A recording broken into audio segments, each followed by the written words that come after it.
Hi, I'm Chris Westfall, and Medicare is my business.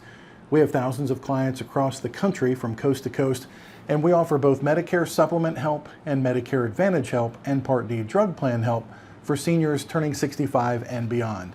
In the last couple of months, 2 studies came out, and they really trouble me, so I wanted to bring them to your attention as you may be considering, especially during the annual election period, which plan you want to go to. Is it going to be original Medicare with a Medicare supplement, or a Medicare Advantage plan, which takes the place of original Medicare with your coverage? So 2 studies that came out. One is from the Office of the Inspector General that oversees CMS, that's the Center for Medicare and Medicaid Services. I'm going to put a link in, actually that's a better part right there, I'm going to put a link in for this report so you can read it in its entirety. The report is entitled, Medicare Advantage Appeals Outcomes, Audit Findings Raise Concern About the Service and Payment Denials. And there's a summary of this, and I'll link to this below, from Health Payer Intelligence, which talks about, let me just tell you the title, the OIG finds profits to blame for denied Medicare Advantage claims. And OIG, that's the Office of Inspector General Audit, found that payers may deny beneficiary and physician claims to gain extra profits through Medicare Advantage programs. Now, I'm neither for or against Medicare Advantage plans in general. I just want you to know there are studies out there being done by industry experts and watchdogs like the Office of Inspector General that you probably should know about because they are very relevant as you're making these decisions. I've made just a few notes. Let me just read these. October 1, 2018, this is very timely, 56% of Medicare Advantage payers inappropriately denied claims from beneficiaries and providers to potentially profit from the capitated payment system, according to the report from the OIG. Now, they're called Medicare Advantage Organizations in the report, MAOs, and the report found that many payers provided insufficient reasons for denying member claims. In 2016, 45% of MAOs, that's Medicare Advantage Organizations, provided denial letters to beneficiaries or providers that contained insufficient information to properly explain why they're denying these claims. The OIG also found that MAOs have a history of improperly denying claims. From 2012 to 2016, several MAOs denied claims based on incorrect clinical decisions and insufficient outreach to individuals. According to the report, findings likely point to MAOs denying claims to retain Medicare Advantage payments from CMS. And here's a quote from the report. MAOs may have an incentive to deny pre-authorization of services for beneficiaries and payment to providers in order to increase profits, the OIG said. High overturn rates when beneficiaries and providers appeal denials and CMS audit findings of inappropriate denials raise concerns that some beneficiaries and providers may not be getting services and payments that MAOs are required to provide. So there's a way around this, and that's what I want to bring to your attention here. It further says here, the Medicare Advantage claims denials were easy to contend if physicians and beneficiaries took the extra steps to appeal the denials. Listen to this. Between 2014 and 2016, 70% of the appealed claim denials from beneficiaries or providers were overturned. 70%, merely by appealing the decision. 25% were not overturned. Most overturned denials were for provider payments, which consisted of 82% of successful appeals. Understand that with Medicare Advantage, if they say no, you're not getting the coverage, you can't go to a different doctor and get a different opinion. If your doctor assigned by the Medicare Advantage plan, that's your primary doctor, says no, it's denied. If the health plan says no, you're not going to get that covered. You're not going to get covered for it, period. It's not they're going to have a different percentage of the coverage. You're just going to have no coverage, so you have to appeal that. It goes on to say, however, beneficiaries and providers seldom use the appeals process when their claims are being denied.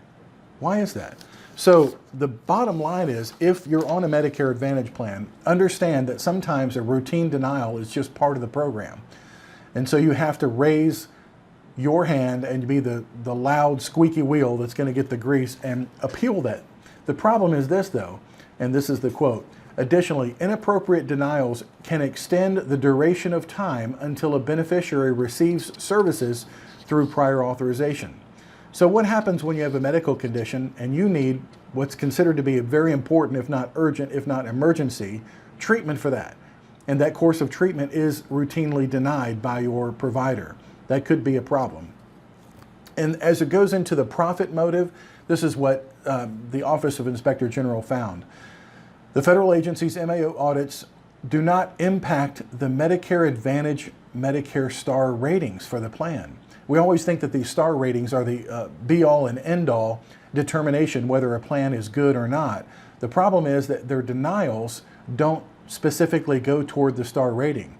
So the Office of Inspector General has recommended to CMS, Center for Medicare Services, that they should conduct routine performance reviews of MA plans and conduct educational outreach about compliance requirements for Medicare Advantage payers, and streamline the claims appeal process for beneficiaries and providers.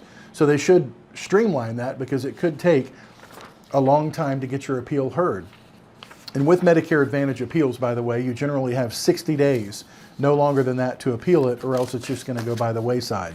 But when 70% of the appeals are overturned, and it's a systemic process of automatically denying something for your managed care, your management there, that's a problem. This is another story from medicarerights.org, and they look out for seniors. It's a nonprofit organization that is looking out for when things are happening wrong in the Medicare industry as a whole. This story, this is the second one of the two, it's talking about the Kaiser Family Foundation study.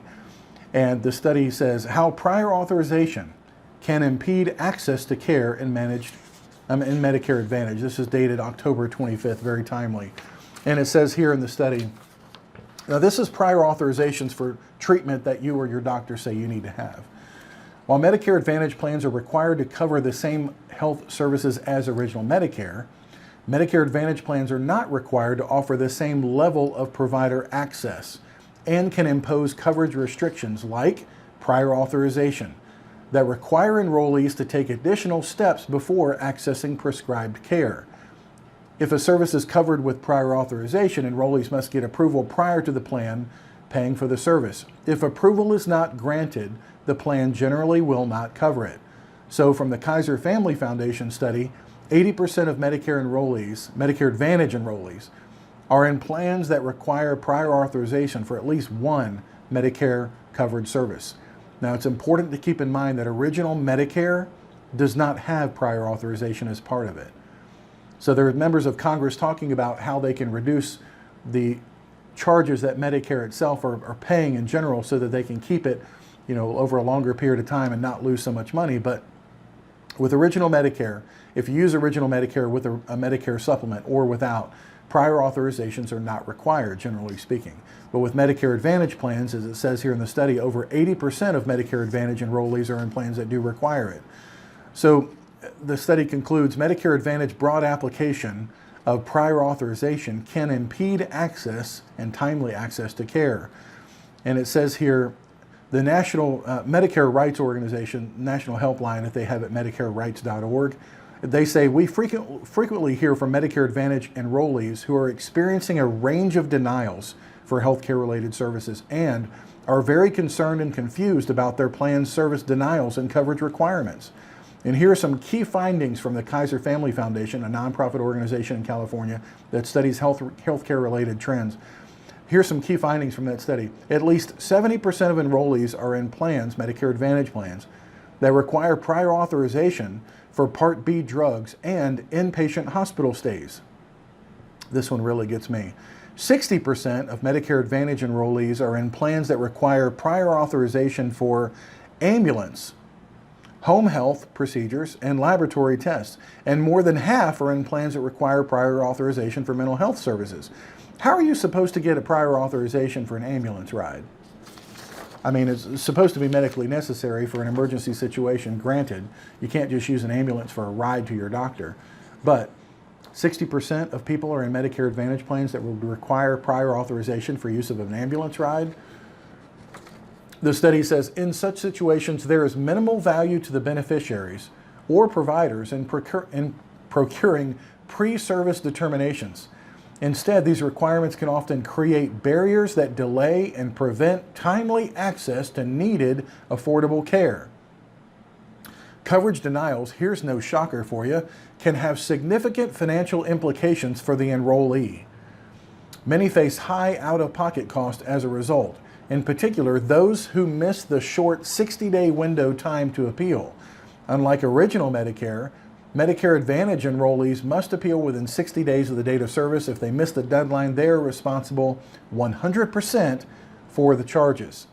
Now, earlier this month, talking about October, more than 100 lawmakers sent a letter, and I'll link that below, to CMS and the Center for Medicare and Medicaid Services expressing concern about the use of prior authorization in Medicare Advantage, asking the agency to provide guidance and ensure that these requirements do not create inappropriate barriers to care for people with Medicare Advantage.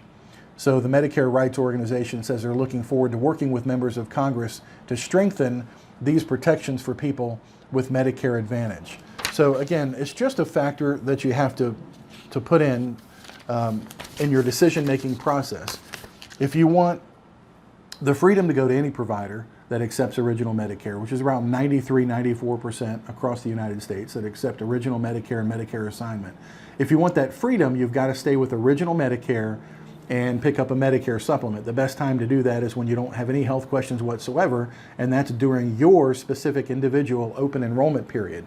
That's the period in time in which you're turning 65 or you're now brand new to Medicare Part B because you've joined it as a result of having prior been on an employer plan and you maybe deferred your enrollment into Part B. But that's your open enrollment period. It's specific to you as an individual. Now, this annual election period that happens every year from October through December, my birthday, Pearl Harbor Day, December 7th, that period of time is for Medicare Advantage plans. That's when you can get onto a Medicare Advantage plan. You can choose to get off of a Medicare Advantage plan. You can change your Part D drug plan, which is a component of the Medicare Advantage world. And all of those changes that you decide during that annual enrollment period, those changes take effect on January 1.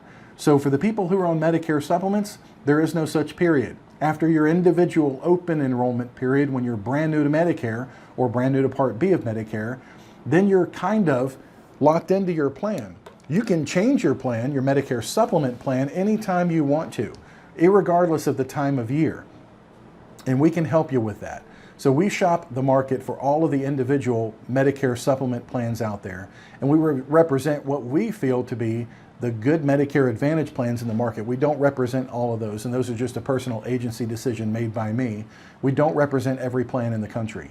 There are Medicare supplement plans sprouting up all over the country that have very, very cheap rates, that just started, have virtually no insured lives, no experience in the industry, and we just won't represent those plans. So the plans that we select to represent are plans that we have vetted, we've looked into their financials, we know their management, and we work with those companies kind of exclusively. So while we could sign up and represent all the companies, we just don't. If you need a second opinion, or if you're considering either Medicare Advantage or Medicare Supplement, you kind of want to know the benefits of both and get somebody's second opinion. Our service does not cost anything, and people always ask, how does your service not cost anything? Well, we're an insurance agency, and just like your car insurance agency or your homeowner's insurance agency or any kind of insurance that you know of, the commission for the agent is built into the premium. It makes no difference if you went straight to the insurance company directly or went through an agent. They have to have the same premiums that they filed with the State Department of Insurance. So if you went straight to the company, you could get the plan that we recommend at the same rate and enroll yourself directly to the company. The problem is you wouldn't have any support later by having an agent that's responsible and accountable to you to fix problems if they ever creep up. So it costs no more whatsoever to have an agent help you. You might as well have an agent help you, especially one with the reach of looking at the entire country, seeing what trends are coming, and making a recommendation as to whether that still is going to be a good company 2 and 3 years down the road as things change. There's one thing that's constant in the Medicare field, and that is change. Things change all the time. You know, January 1, 2020, we can no longer offer Plan F Medicare supplement plans to people that are new coming into Medicare at that point. Looking ahead, we've done analysis on Plan F, Plan G, and Plan N to see how those are going to mix as we approach that deadline of January 1, 2020. We've done the research. We can make a recommendation based on what's happening in the industry as a whole and specifically to you and your zip code. So if we can help, call us at the number below. That's 800-729-9590. I'm going to put a link in the video to this study. If you're on Medicare Advantage, you should really read this study, see how it may impact you, and see how you can utilize the appeals process if it does. It doesn't mean that things are going to be the world, falling down around you. The sky is falling because you're on a Medicare Advantage plan. It does mean that you have options, but you have to speak up and seek out those options. If something is denied for you and you feel it's a medical necessity and you and your doctor are frustrated with the process, you need to speak up and utilize the appeals process that's made for you. Call Medicare, call the plan. Find out what your options are with your specific plan. There are different varying levels of the appeals process, and don't just give up after one denial. That is your right. And you should check out the medicare.gov organization because they're kind of fighting for you and they're looking out for your best interest. My name is Christopher Westfall. If I can help you any way, please reach out. God bless you. Have a great day. Bye-bye.